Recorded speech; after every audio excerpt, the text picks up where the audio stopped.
One of the common questions that I've heard in a buy and build journey, in scaling up journey is, Anirvan, how do we scale the HR function? Now, here's a reality, and we've spoken about five stages of growth. The first one, which is 5 to 15 million, is the founder led. The 15 to 30 million is what we call platform formation. 30 to 60 million is where you start developing some deep capabilities, muscles. 60 to 120 is our institutionalization stage, and 120 to 250 million plus is the strategic capital infusion stage, right? Now, how do we grow the HR function, the HR capabilities in an organization? Now, typically, when you are a founder led business, your HR function is largely revolves around payroll, compensation and benefits, some hiring, doing redundancies. You would talk about certain policies, but largely it's a very transactional kind of activity from an HR perspective.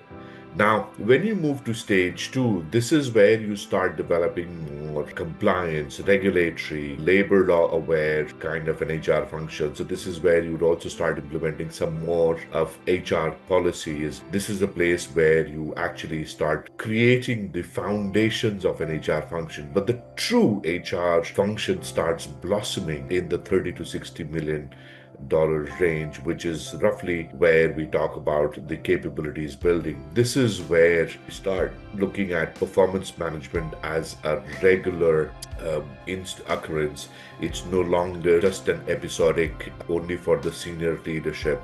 It starts percolating across all levels of organization. This is where you also start seeing some rudimentary learning and development, talent development programs being put in place. When it comes to institutionalization, this is where a lot of the people dependent tasks and activities, they start becoming dependent on data available. So even, let's say, performance gets more database rather than individual interpretation. This is where we start talking about proper workforce planning for next year.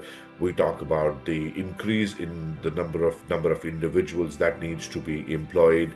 It also talks about diversified portfolio of talent. So let's say about till about 30 40 million, you would have single portfolio product range kind of talent. But when you move to, let's say, 30 to 60, and definitely after 60 to 120, this is where you start developing multi-product based talent or multi-services based talent, multi-geography based talent, multiple customer segment based talent. And then when you look at, let's say, 120 and above and 250 plus, this is where we talk about HR becoming a strategic function. This is where talent is looked upon as more of a capital, more of an asset that needs to be invested. Training needs to be given, stretch assignments need to be given. There has to be a proper process of managing people, talent, employees, i.e., you have to manage the underperformers. You have to start looking at ways to attract top talent from the industry. This becomes more of a continuous affair, more of a stage where HR actually has a more strategic role rather than just a transactional or a functional role that were there in the previous stages. So HR partners start becoming business partners. This happens in the institutionalization stage and definitely should happen in the fifth stage, which is the 120 to 250 plus, the strategic capital investment stage. So this is how you would evolve the HR function. This was the tip number 3 of buy and build and scaling up journey. If you want to find out more, then please look at the books here. These are available on Amazon with the link which is given here.